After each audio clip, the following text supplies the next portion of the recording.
RSS. आखिर RSS से क्यों डरती है दुनिया? आरएसएस यानी कि राष्ट्रीय स्वयंसेवक संघ 27 सितंबर 1925 को डॉक्टर केशव बलिराम हेडगेवार ने जिस संगठन की नींव रखी है, वो आज भारत में स्वयं सेवा, निस्वार्थ देशभक्ति और हिंदुत्व के आदर्शों को बढ़ाने वाला संघ बन चुका है। आरएसएस ने अपने आप को उस स्तर पर स्थापित कर लिया है जहां इसका समर्थन बेशुमार है और इसके विरोधी तो इसका नाम सुनते ही भाग खड़े होते हैं। लेकिन आखिर क्या कारण है कि दुनिया की सभी बुरी और हिंदू विरोधी ताकतें आरएसएस से खौफ खाती हैं? आखिर उनकी आरएसएस के सामने फटती क्यों है? आज हम आपको आरएसएस से जुड़ी 10 अनसुनी और अनजान बातों के द्वारा आपको यही बताने वाले हैं। लेकिन दोस्तों, वीडियो को अंत तक जरूर देखें और आरएसएस समर्थक चैनल को सब्सक्राइब जरूर कर लें। दोस्तों, आरएसएस की विचारधारा वीर सावरकर से प्रभावित है। यही कारण है कि आरएसएस का मूल उद्देश्य है हिंदू धर्म के आदर्शों को बढ़ावा देना और हिंदुत्व को बुलंदी प्रदान करना। आरएसएस की छवि थोड़ी आक्रामक जरूर है, लेकिन हम किसी तरह के बेबुनियाद और अन्यायपूर्ण विवाद का समर्थन नहीं देते। हालांकि जब बात हिंदुत्व पर आती है तो आरएसएस इसके बचाव में सबसे आगे की पंक्ति में खड़ी नजर आती है। इसीलिए हिंदुत्व विरोधी ताकतों को आरएसएस से डर लगता है। आपको जानकर हैरानी होगी कि आरएसएस में करीब 70 लाख सक्रिय सदस्य हैं और इसकी देश भर में करीब 85,000 शाखाएं भी सक्रिय रूप से चलती हैं। अकेले उत्तर प्रदेश में आरएसएस की 8,000 से ज्यादा शाखाएं हैं। केरल जैसे राज्य में जहां हिंदुत्व का इतना प्रभाव नहीं माना जाता, वहां भी आरएसएस के करीब 5,000 शाखाएं हैं। ये आंकड़े इस बात को बताने के लिए काफी हैं कि आरएसएस की भारत देश के कोने कोने में कितनी मजबूत पकड़ है। आपको बता दूं कि भारत की सबसे पुरानी पार्टी और हाल ही के समय में एक व्यक्ति के विरोध में अंधी हो चुकी कांग्रेस पार्टी भी आरएसएस से खास खौफ खाती है।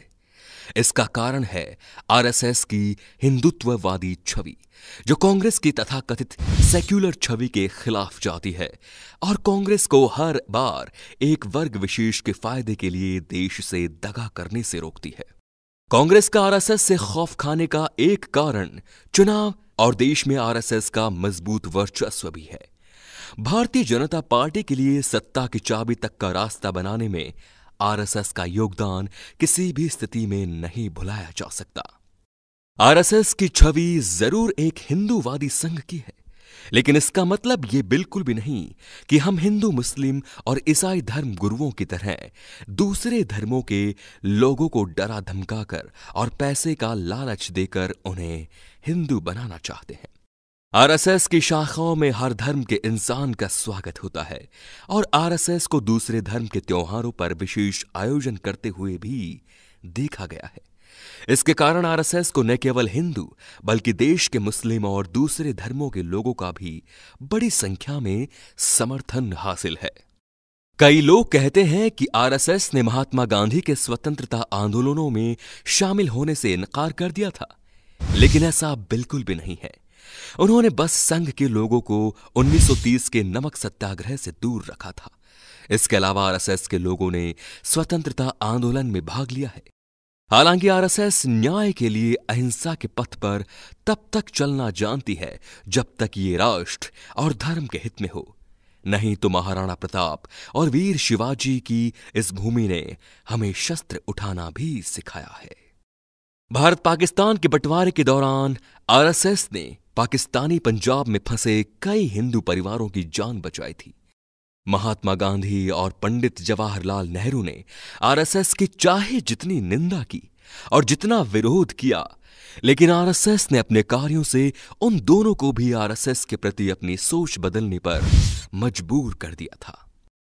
भारत की सुप्रीम कोर्ट तक कह चुकी है कि भारतीय सेना के बाद अगर कोई भारत की सच्ची रक्षा कर रहा है तो वो है आरएसएस। पाकिस्तान के खिलाफ 1947 और 1965 के युद्ध में आरएसएस के कार्यकर्ताओं ने बिना किसी स्वार्थ के अपनी सेवाएं दी थी।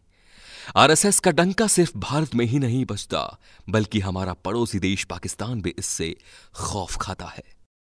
स्वतंत्रता के बाद आरएसएस पर कुल 3 बार प्रतिबंध लगाया जा चुका है।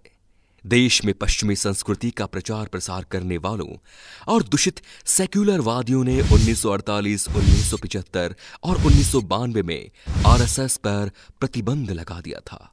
लेकिन देश का सच्चा हित सोचने वाली आरएसएस न कभी झुकी है और न कभी झुकेगी। 1962 के चीन युद्ध में जब देश को खून की जरूरत थी, तो वो आरएसएस के कार्यकर्ता ही थे जो बिना अपनी जान की परवाह के भारत भूमि के सपूतों की सेवाओं के लिए सबसे आगे खड़े रहे।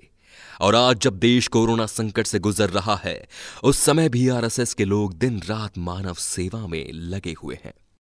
तो बस यही कारण है जो आरएसएस को शक्ति प्रदान करते हैं और हर देश विरोधी मानसिकता वाले इंसान को उससे डरने पर मजबूर करती है।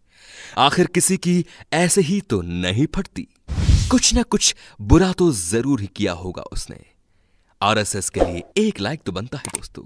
चैनल पर नए हो तो इसे सब्सक्राइब भी कर देना। धन्यवाद।